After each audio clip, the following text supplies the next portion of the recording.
People have been convicted, 78 are charged. The suspects are concentrated in Minnesota's Somali community. And since the Somalis have grown into a powerful voting bloc, Minnesota Democrats, particularly Governor Tim Walz, are accused of turning a blind eye to the fraud. One attorney involved in the case reportedly said the state ignored all the red flags. It was like someone was stealing from the cookie jar and they kept refilling it. An account for the Department of Human Services, representing 480 members, posted on X, Tim Walz is 100% responsible for massive fraud in Minnesota. Tim Walz systematically retaliated against whistleblowers.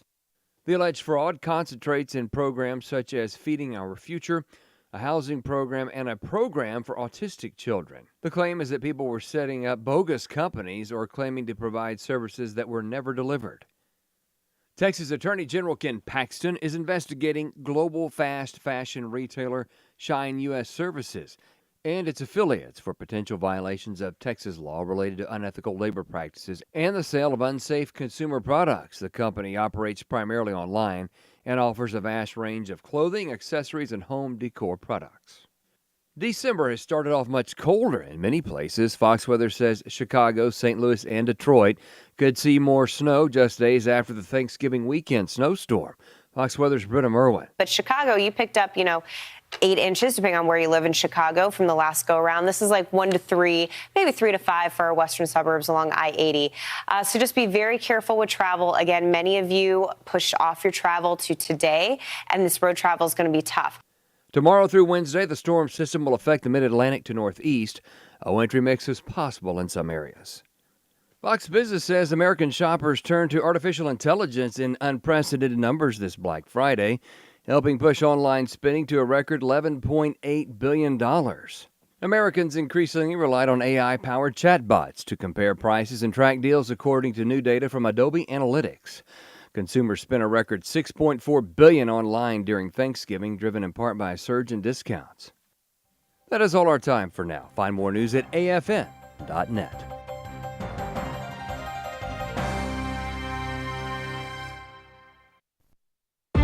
If we lose this cultural war, we're going to have a hedonistic, humanistic society.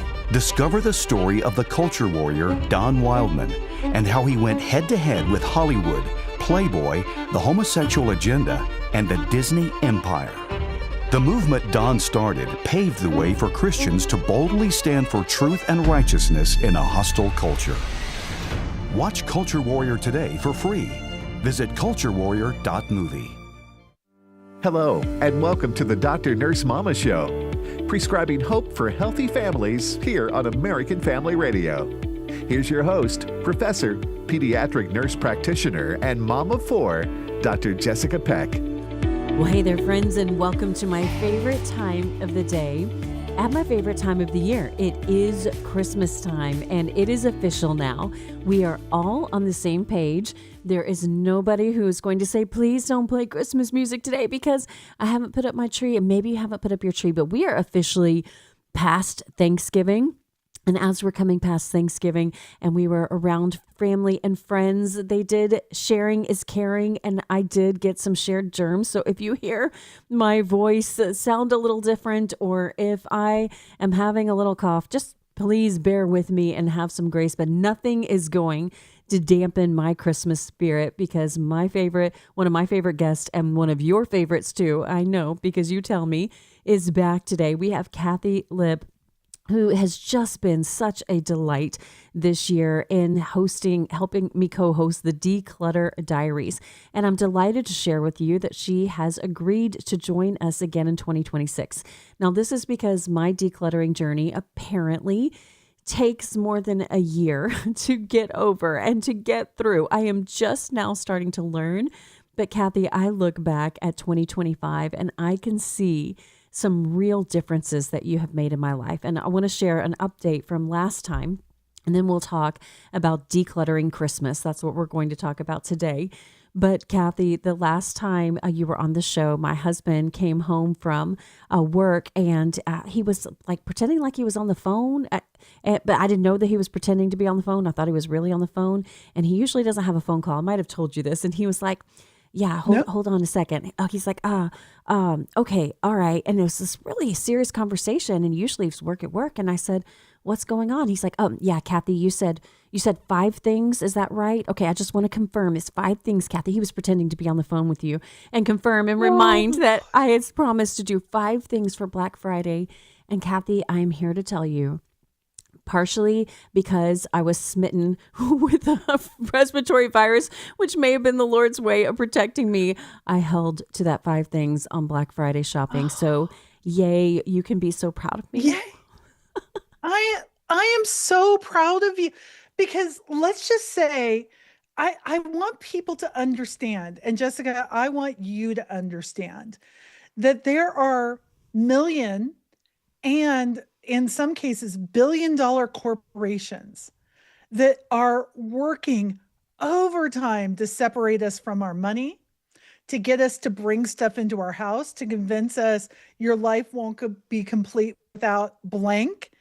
And can I tell you, even with having a respiratory illness, you still had to use some self-control to not bring all that in. And I want everybody to hear me. Like, if you get the lowest price on something on, I was about to say Good Friday. Oh my goodness. I need to do some spiritual recovery, Jessica.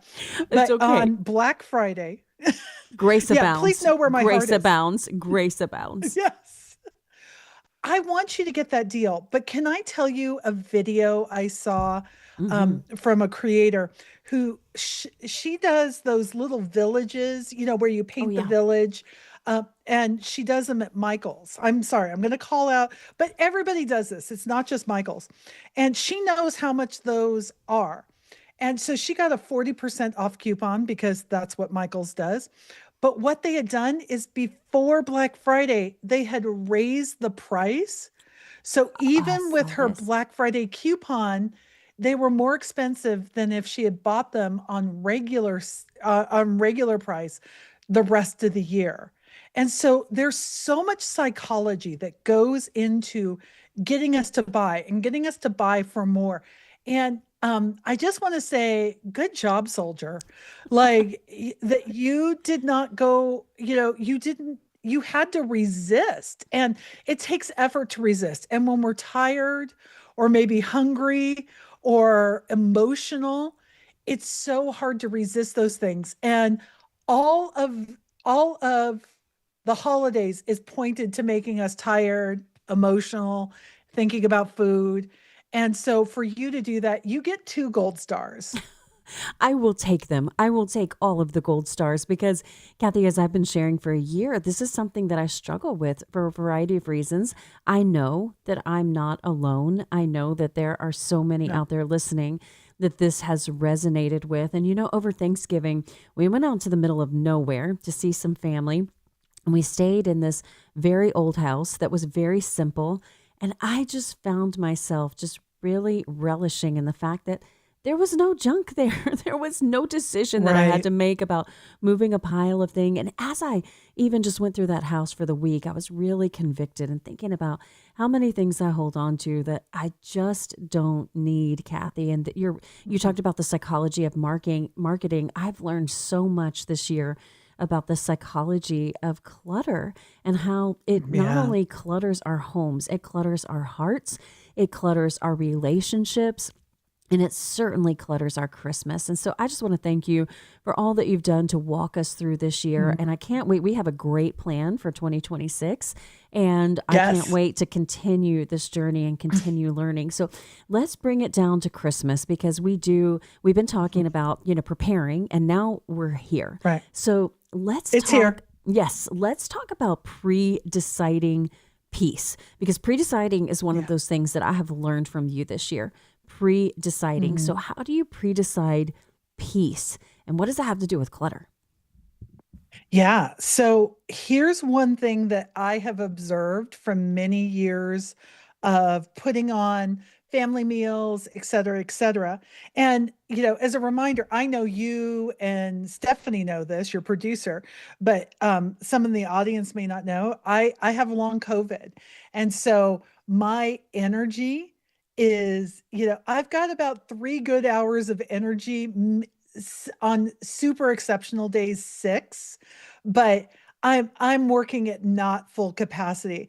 And we did some things differently. Now, here's what I would not suggest. Don't go get long COVID so you can get out of your normal traditions. This is not my recommendation.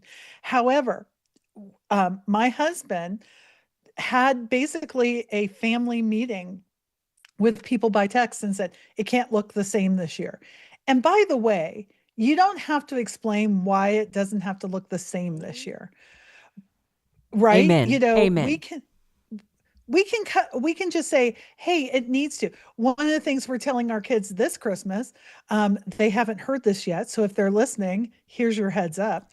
Hey, we are going to dial back gift giving in 2026 because the best gift we can give you is not having to come live with you because we spent all our money. How about we don't do that? How about we just keep it simple on the gift? And by the way, they have their own expenses, that kind of thing. We don't need to be going crazy.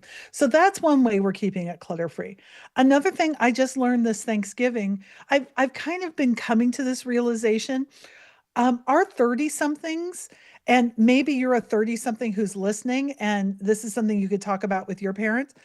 They want to sleep in the morning. Like we don't have grandkids. Nobody's getting anybody up at 6 o'clock. Now we get up at 6 o'clock, but why am I making 3 big meals for people? So we're doing a couple of different things. This time, what we did is we did brunch and then dinner. I think what we're doing next time is a 10 o'clock something. And then at 3 o'clock, we're doing dinner because I just don't have energy late into the night. So you don't need to be making 75 dishes.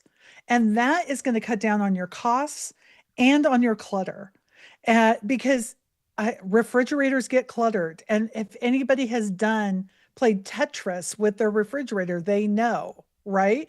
And so we want to be able to say, we are clearing out the clutter when it comes to overdoing, overbuying, over preparing. We are not buying new decor, any new Christmas decorations this year.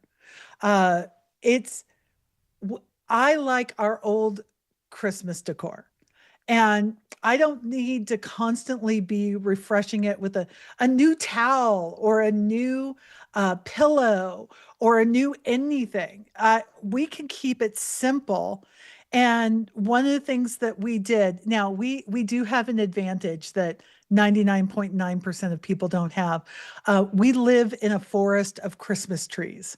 So we have multiple Christmas trees in our life. And so instead of buying more decorations for them, I just got out our Christmas wrapping paper and I'm making paper chains. And there is just something sweet and something lovely about creating paper chains that we are just going to recycle when we're done. And there's no cost involved in it. I buy my Christmas wrap at Costco. So, I've bought it until the next millennium hits. And we don't need all of that stuff. So, what do you already have? What I know about cluttery people, Jessica, and I know you fall into this, I know that Stephanie falls into this, I know our listeners fall into this. We are creative and resourceful, but we also have a scarcity mentality. And one of the overriding thoughts that we have in our brain, and tell me if I'm right on this or not, Jessica, what if it's not enough? Oh, absolutely. Right? What Yeah. if my kids feel left out? Yeah. What if there isn't enough food? What if there isn't enough of me to go around? What if there isn't enough decor? And so I really want to encourage you, Jessica, and our listeners to lean into your creativity. Because we were just talking about, Jessica, you and I are smart people surrounded by smart people, right? We are.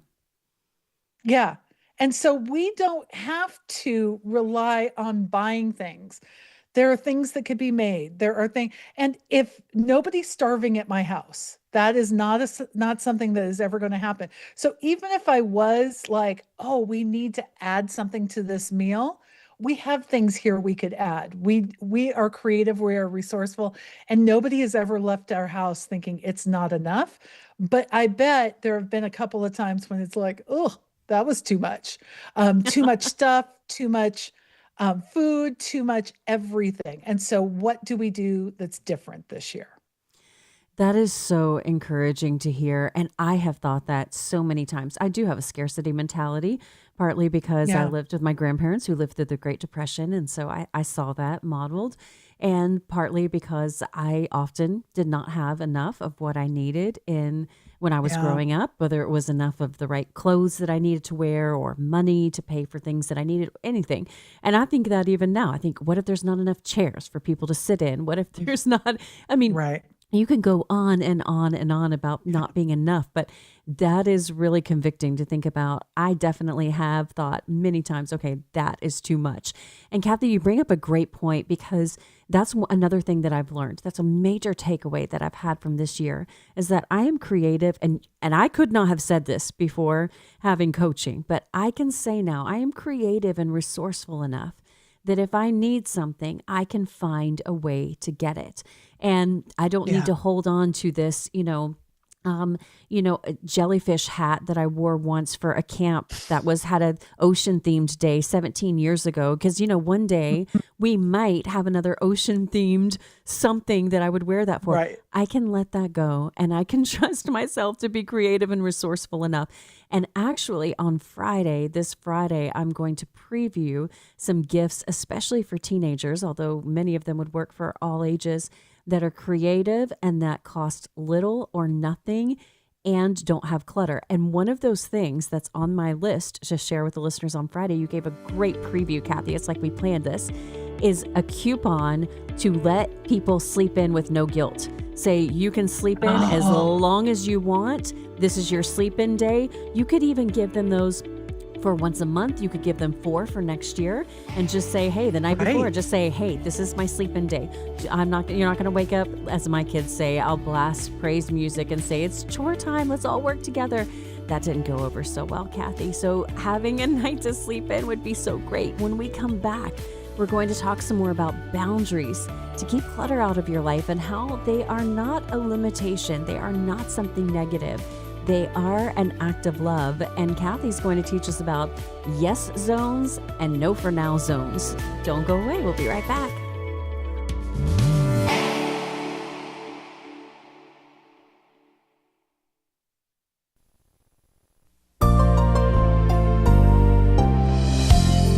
This is John MacArthur welcoming you to Portraits of Grace.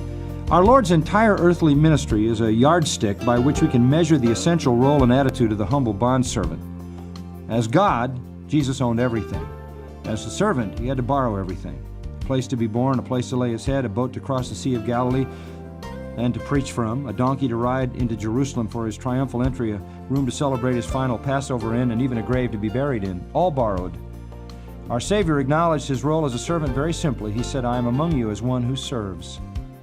And he did it with love, consistency, humility, and without any external pretense. What an example that is for us to follow. He was our model, and as we follow him, that's how we become a portrait of grace.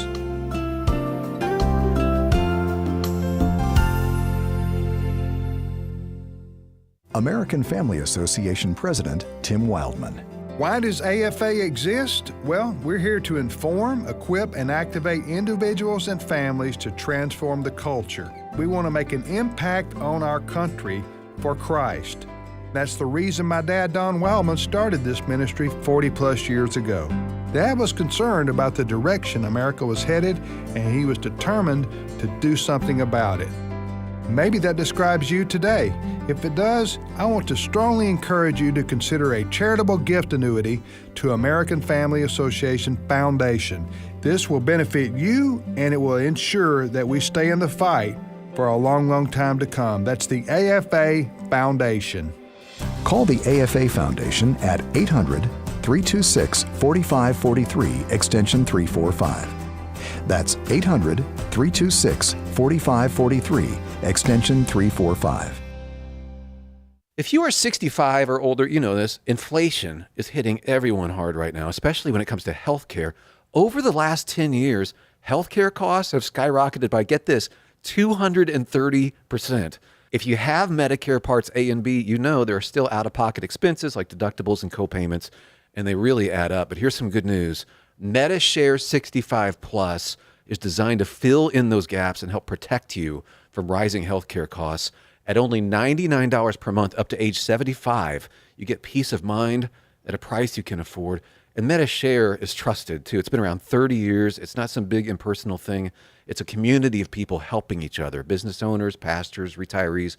People love it. MediShare 65 Plus just makes sense. To learn more, give them a call. They're great to talk to. They'll offer to pray with you each time you call, too. Call now.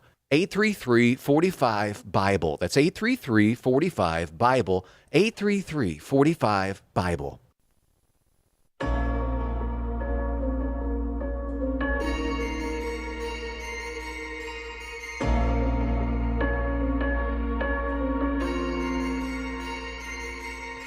Hark how the bells, sweet silver bells, all seem to say Christmas is here, bringing good cheer, filling the air. Gather round, far and wide, every nation, tongue and tribe. Hear the call, lift your eyes. I hear 'em ringing, hear 'em ringing. Glory, glory in the highest. Make way for the Messiah. The King has arrived. So fear not, the bells ring out the story that Jesus is restoring the dead back to life. I hear 'em ringing. Oh, ring them bells. Oh, ring them bells. Ring them bells. Oh, ring them bells. Oh, how they Welcome pound, back, raise friends. the That is sound, Ring Them sound, Bells sound. by Ben Fuller and Jonathan Traylor. I don't know how to say that without sounding like a native Texan. Ring them bells. I really want to draw that out, but it's a fun song in a fun season on a fun show. We're talking today to Kathy Lipp in our 12th-ish episode of the Declutter Diaries. She's been on about once a month for the last year, and I was sharing with Kathy that I have learned so much over the last year in my own personal decluttering. I am one of those cluttery people. I confess. If you think, oh, everything looks perfect. Oh, no. I struggle with clutter, and my husband is so happy that I have found Kathy, and I've learned things like I don't need big project days. I just need discipline to have 15 minutes every day to work on it. I've learned how to pre-decide things. I've learned that I'm creative and innovative and resourceful enough that I can find something that I need. I don't need to hang on to everything. And today we're talking about decluttering Christmas. We're really continuing our talk from last time. And Kathy and I have been talking about boundaries that we put up during Christmas. Now, this is one of those things you think, what does that have to do with clutter?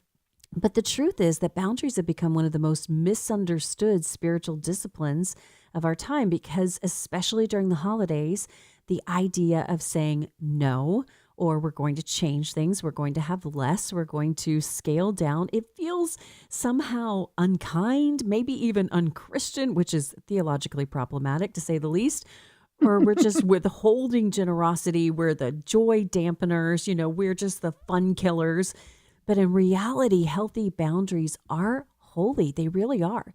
They create space and room for peace and presence and purpose to thrive. Now, according to Lifeway research, 65% of Christians say the holidays feel more stressful than sacred, and nearly half admit they struggle to focus on the birth of Christ amid all of the chaos, the activities, many of which are good, but we're moving faster, we're buying more, we're collecting more, and we're connecting less.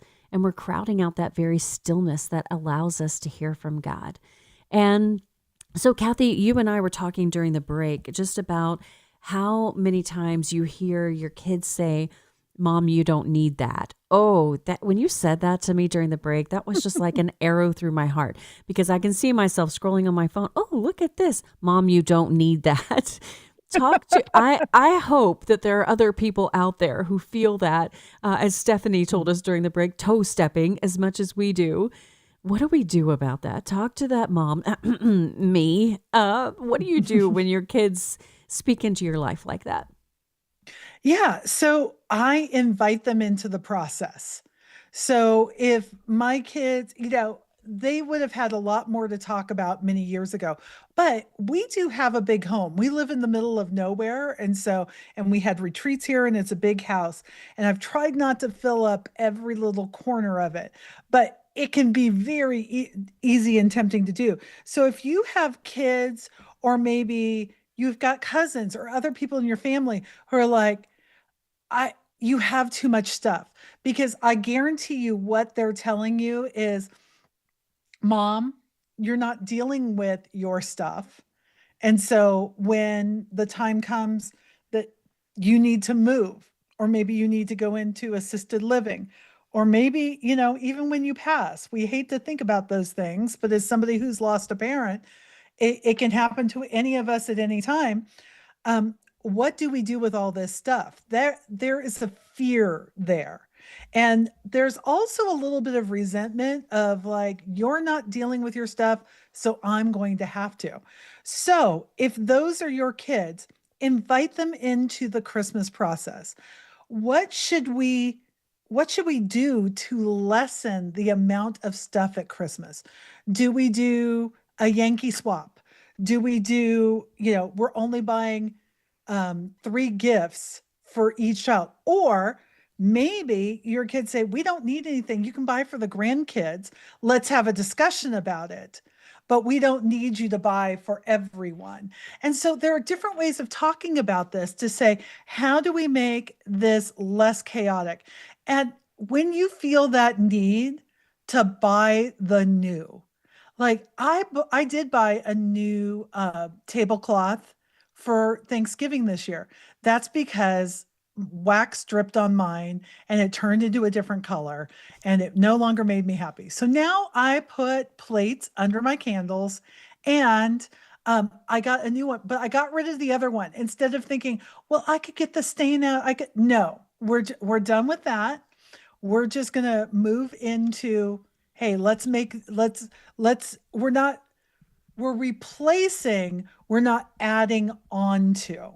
And so the other thing is to talk about, are there some really practical Christmas gifts you can do? You were talking about your clutter-free thing that you're doing on Friday, where I will definitely be listening in.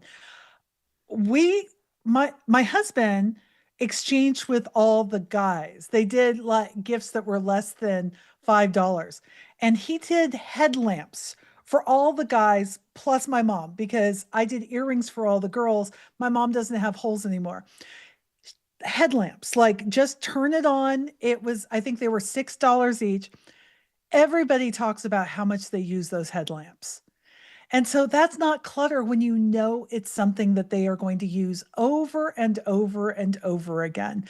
So be thinking about that. Invite them into the process. How do we want this to look different? Because if they say, well, Mom, we want you to buy the same amount of gifts, but we want a less cluttered Christmas, then we're going to have to align values, friends. And we want to make sure that everybody gets to participate gets their input in there so it's valued. When you were saying, that your kids look at you and they say, oh, if you don't deal with your stuff, I'm going to have to deal with it. My kids, I think one of the other things that they communicate to me is, Mom, you're so distracted by your clutter. You can't spend time with me because you're thinking about, I'm trying to sit and talk to you on the couch, but you're looking at that pile of papers on the counter and it's bothering you because you have to go through it, or you're going to have to do something with it. And it's just constantly, it's not just cluttering my home, it's cluttering my mind. because I'm thinking Right. about it and what am I going to do about it and all of those kinds of things. And it is so hard, Kathy, because I know that, we're living in an economy right now that's really hard. And there's a lot of families who are really struggling. And I remember, I've been through those Christmases. My husband and I have been through those Christmases that were very lean and money was extremely tight. Mm-hmm. And so then you're tempted just to you still want to buy more, so you just buy cheaper, and then it's just more junk. It's so Right. hard. And I think when we're talking about boundaries, because you don't want to say like, "Oh, money is tight." Why don't we just have these honest conversations and see these boundaries as an act of love, not a Yeah. limitation, not a Scrooginess, not a, "Oh, I'm being stingy," or "I'm being greedy," or "Oh, I'm, putting all of my stuff on display. Here's all of our dirty laundry. By the way, we can't afford this." Why Mhm. can't we just be honest about those limitations that we have? I think that at, for me, for a long time, I was a single mom for a long time. And to you want your kids to have everything that everybody else has. But here's what I have learned. I want my kids to have everything that other people also want, like integrity. I want them to have compassion. Uh, as our resources change, right? And for a long time there wasn't a lot of money. And now that there is money, can I tell you the last thing I want to spend it on is a gift that my kids couldn't care less about. I do want to buy them something that they really want. And that's why I ask for the list. And we're getting everybody something that they really want. And then we're getting everybody something that we think that they would like. And then I went in with my mom. She's a sewer, and we're making everybody something that they enjoy. And sometimes we need to have those boundaries and parameters for ourselves. But here's the thing, Jessica, as I get a little bit more money, it's not that my kids need it. I want to we have a place here called Upper Room that serves about 150 meals to families every single day. I want to be a part of that. That's where I want to spend my time and my money and my energy. And my kids have what they need. And of course, I want to delight them. But when I know that there are so many people who don't have the basic necessities, this organization is mostly for unhoused people. But at Thanksgiving, there were a lot of kids there too. There were a lot of kids who, their families just couldn't afford to put on a Thanksgiving dinner. I don't want to be redundant in my giving to my family and friends who have what they need when there are so many who don't. And so to think about it like that gives me better boundaries. That is really helpful to think about it that way. So tell us about this yes zone and no for now zone concept that can help us reframe our thinking in that way. Yeah.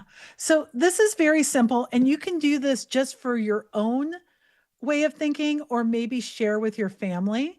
There are so many things that our kids have bought us in the past, or so many things that, when we've taken that trip through Marshalls, or wherever it is, yeah, Target, or scrolling on Amazon. Let's talk about that.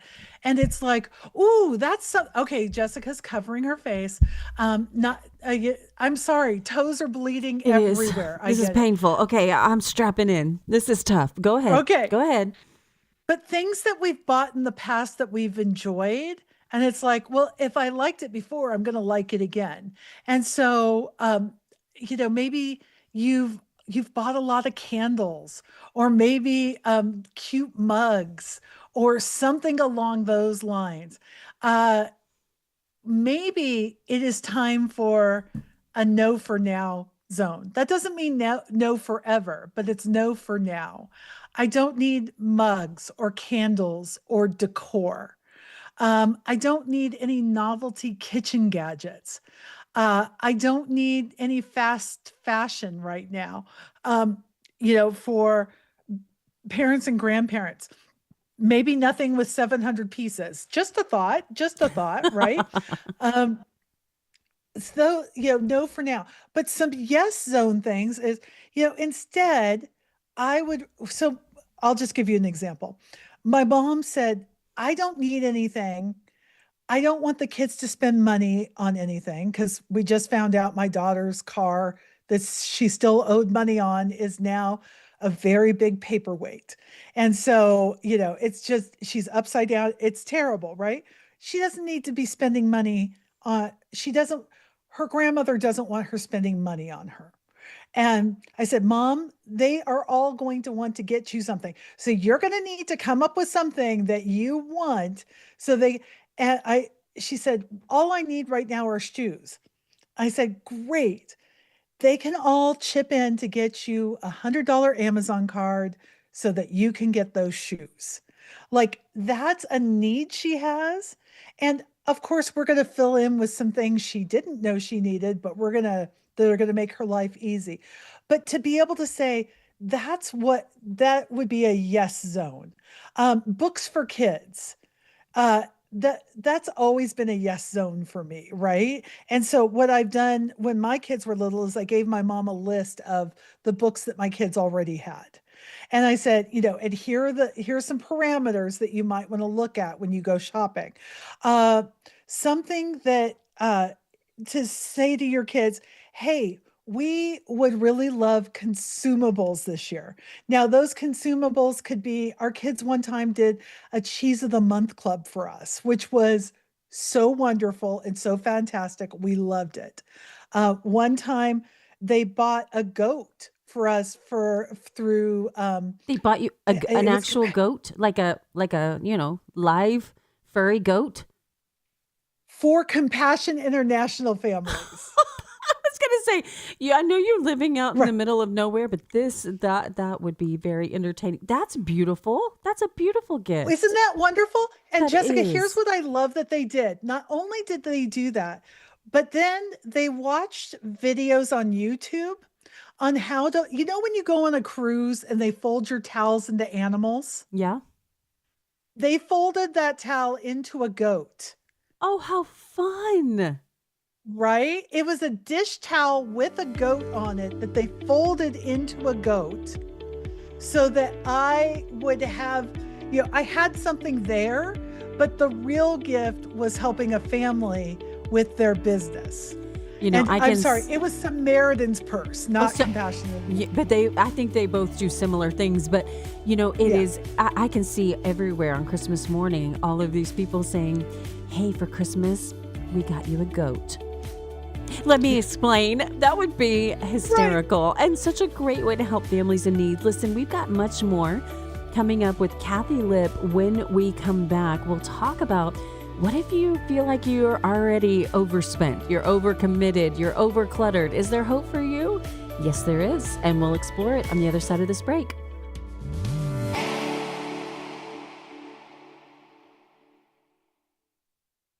AFA Action takes attacks on the family seriously. The enemies of the family constantly employ new tactics to try to sneak past our radar. They know if we stand together, their evil plans will fail. Your gift to AFA Action allows us to stay vigilant against their onslaught. And if you give this month, you'll receive access to the Cultural Institute video When Your Faith is Illegal by Frank Harbor on AFA Stream as our thanks. You can make your gift today at afaaction.net. Hello, my name is Andy Miller, and I'm the president of Wesley Biblical Seminary based in Ridgeland, Mississippi. We are developing trusted leaders for faithful churches, and we do that based in the authority of Scripture and in the reality that Christians can be transformed. We do that also through bachelor's, master's, and doctoral degrees. We'd love for you to learn more about Wesley Biblical Seminary at wbs.edu, where we're developing trusted leaders for faithful churches. Hi, I'm Doug Chamberlain, host of Family Health Checkup. For over 30 years, Samaritan members have come together to share medical costs and lift each other up in prayer. Now, I'm excited to tell you about Redeem Health Share Ministry, Samaritan's next generation of healthcare sharing. Redeem offers affordable, flexible programs that reflect your values and help you manage medical costs with confidence.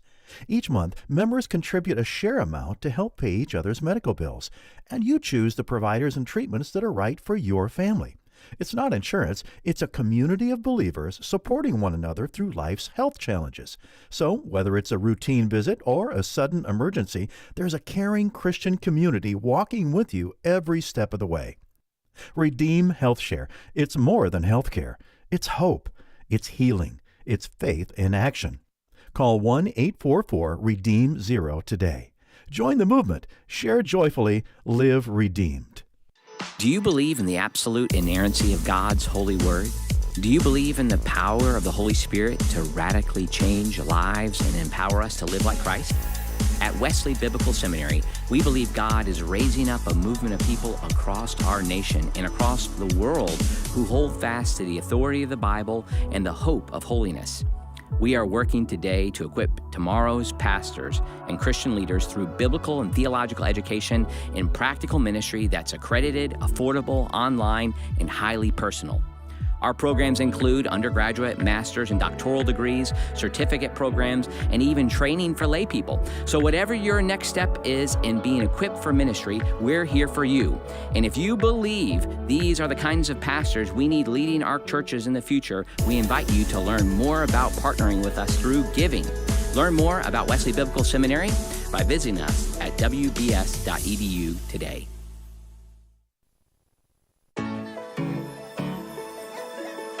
One, two. Playing in the snow, it's my favorite time of year. Hot cocoa, and I'm smiling ear to ear, cause I know it's almost Christmas Day. Got a party on the way, hey. What a beautiful season to celebrate Jesus with family and friends by the fire. The sleigh bells are ringing and carols we're singing. It's the most wonderful time of the year, yeah. Merry Christmas, Feliz Navidad. Joy to the world, the no paz. Peace on earth, jingle all the way. Christ is born, happy birthday. Merry Christmas, Feliz Navidad. Dios con nosotros, God is with us. Peace on earth, jingle all the way. Christ is born, happy birthday. Welcome back, friends. That is Christ is Born. Happy Birthday by Evan Kraft. And I'm thinking of those Happy Birthday Jesus parties. Is anybody else old enough to remember Christmas in August? Did anybody else do that, where you had a happy birthday party for Jesus? This did not help my love for Christmas all throughout the year, but we are in the Christmas season, friends.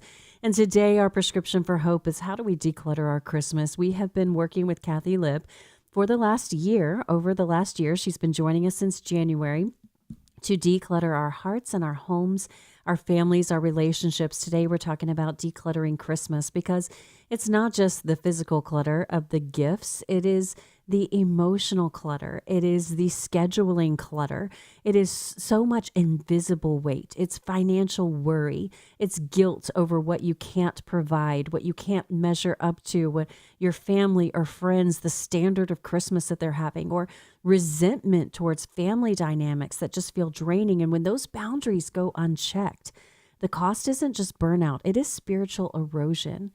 But the gospel is offering you a different rhythm, some restraint that leads to rest.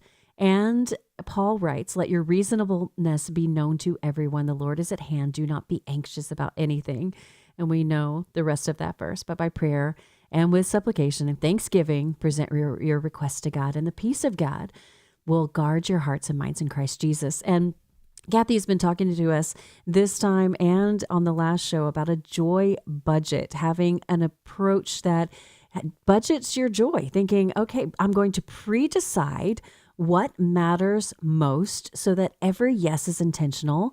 You create those yes zones for life-giving spending and no for now zones for those things that are just distracting us. And we're freeing ourselves from chaos. It's not about depriving ourselves of things. It's about directing our intention towards specific things. And for families, these pre-decisions, honestly, they become lifelines. They reduce conflict, they protect marriages, they restore trust. When you set clear expectations, whether it's financial, whether it's emotional, whether it's relational, whether it is space and time, it's calendar. You're removing confusion and decreasing resentment. And the holiday becomes less about perfection and more about connection, which is what we really want. So, Kathy, let's talk to those people who feel like, okay, well, I'm already overwhelmed. I've already overspent. I blew it on Black Friday.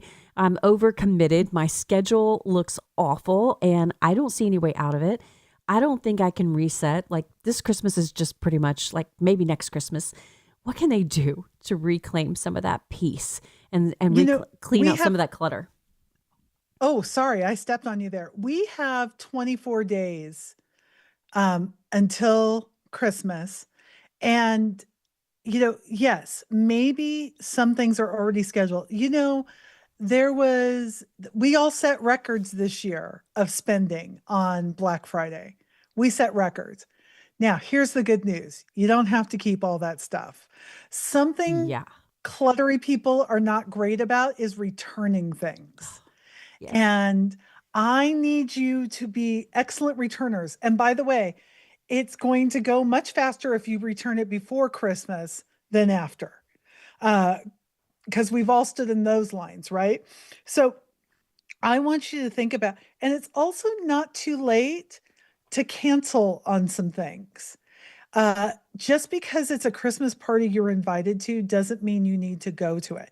Now, if it's going to bring you joy, if it's going to bring you excitement, then yes, go. I'm also going to say something that's going to sound sacrilege, but I'm going to say it.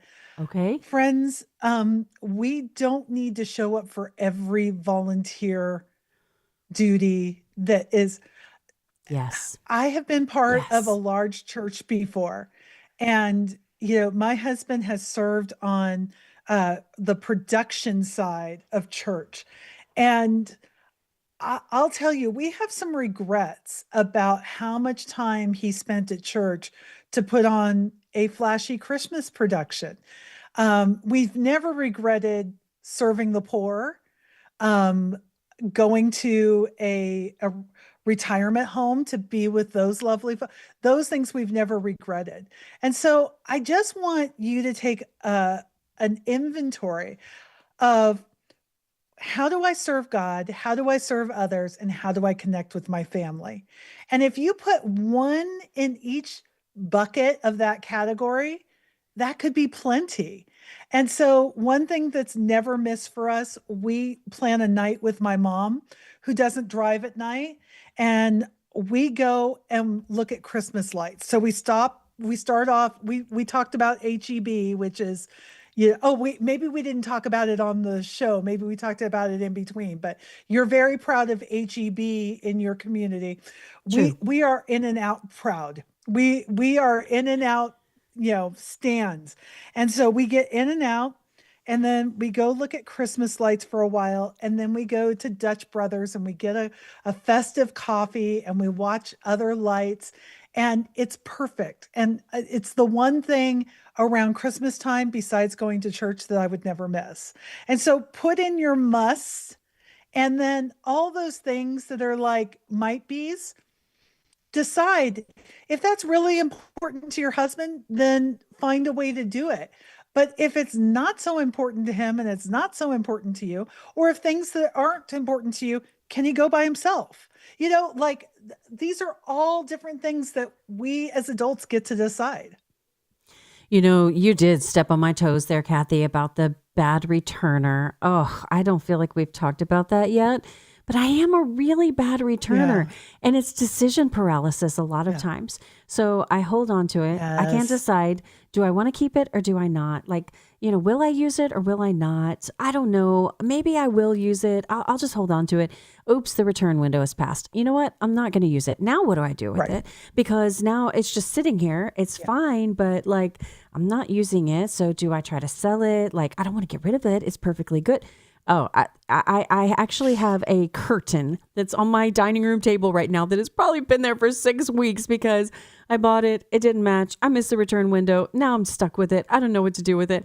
It's so true. So actually, it's funny, Kathy, my husband is actually a very good returner. So if I tell him, hey, I don't want this, I'm going to Mhm. return it, he's going to go as fast as he can to take that back to the store, to get the clutter out of our house and to get the money back in our account. So he Right? has helped me Hey, in that way. He's like, I will return anything you want to return. And that has been actually really helpful to me.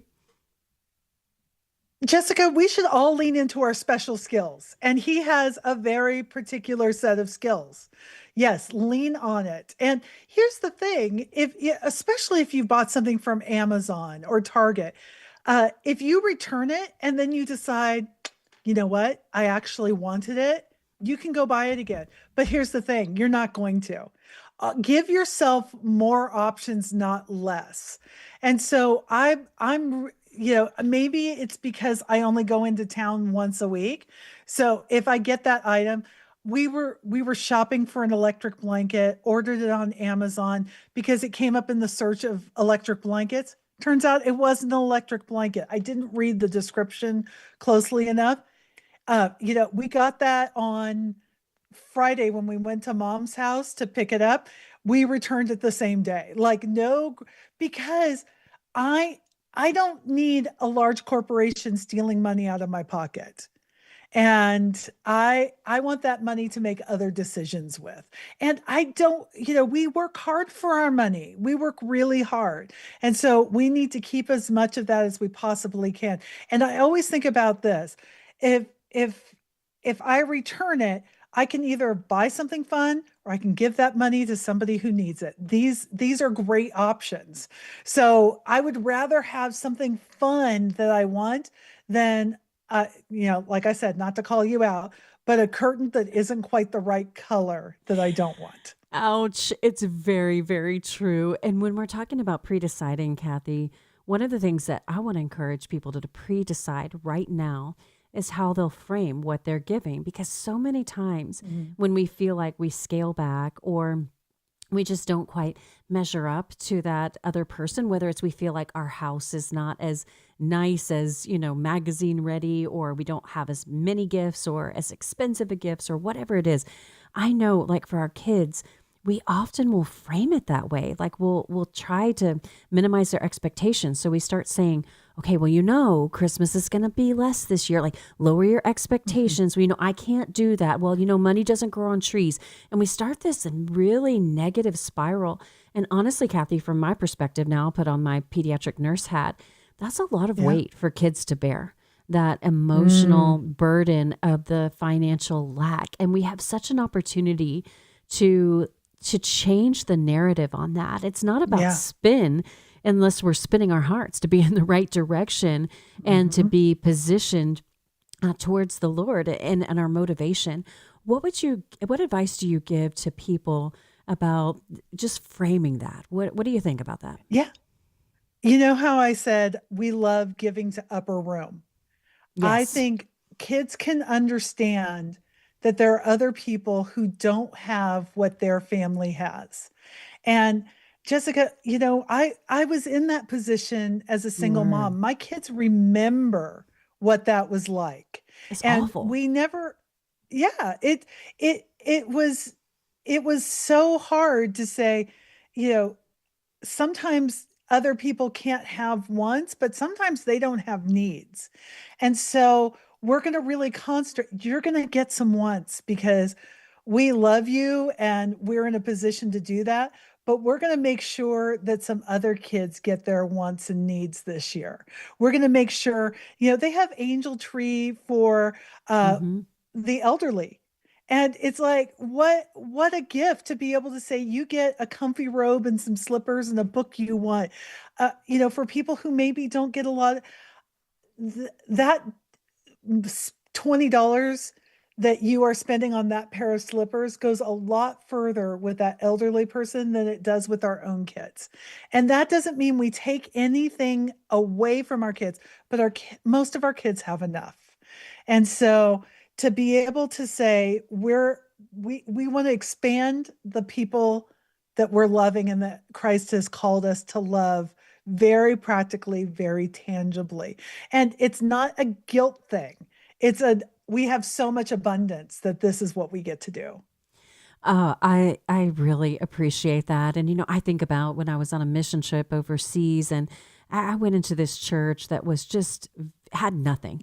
I'm talking, there was only one wall on the building. The other walls were non-existent and kind of open air. And there was this hodgepodge of like plastic chairs that had come from all different places, and music equipment that looked like, some church in the United States had gotten rid of it in the 90s, kind of looked like that, like a giant keyboard, like the biggest keyboard I've seen in 30 years. And here are these people singing, "We have so much. How could we be grateful? How could we ask for any more?" And Kathy, I think it's a really great opportunity for parents or grandparents or whoever your family is to reframe your expectations around that and just say, Christmas may change and what it looks like and what we're able to do, where we're able to go, what we're able to give. But the thing that never changes is Jesus Christ. He is the same yesterday, today, and forever. And the story of Christmas is never going to change. And we are blessed beyond belief to be able to celebrate that in any capacity. And I think that's so important. And Kathy, I can't believe we're already at the end of our time together, but we are going to resume in 2026 now as people are starting to look towards the new year. Tell them once more where to find you, because maybe they think they missed this in this year, but 2026 is going to be the year. Yeah. We invite you. Come on. So if you go on to Facebook and you just look for Clutter Free Academy, just answer a couple of questions. And Jessica, I know what a fan of Christmas you are. So I hope I'm one of the very first people to say Merry Christmas to you. I feel like we officially get to start saying that today in a big, big way. I hope this is just a tremendous time of blessing for you and your family in your less cluttered home. You are the first guest on air to say that to me in 2025. Yay. So thank you so much for Kathy. And really, the truth is the message of Christmas has always been simple, but in our modern striving, we make it too complicated. Don't trade peace for pressure. Don't trade worship for wish lists. And don't trade community for comparison. God is giving you an invitation to return to the heart of the story. And that's Emmanuel, God with us. Maybe the most radical thing you can do is to declutter your Christmas and remember that the love of Christ is the most important thing. I pray that as you're decluttering your Christmas, the Lord will bless you and keep you and make his face to shine upon you. And we'll be right back here tomorrow with another Christmas show. See you then.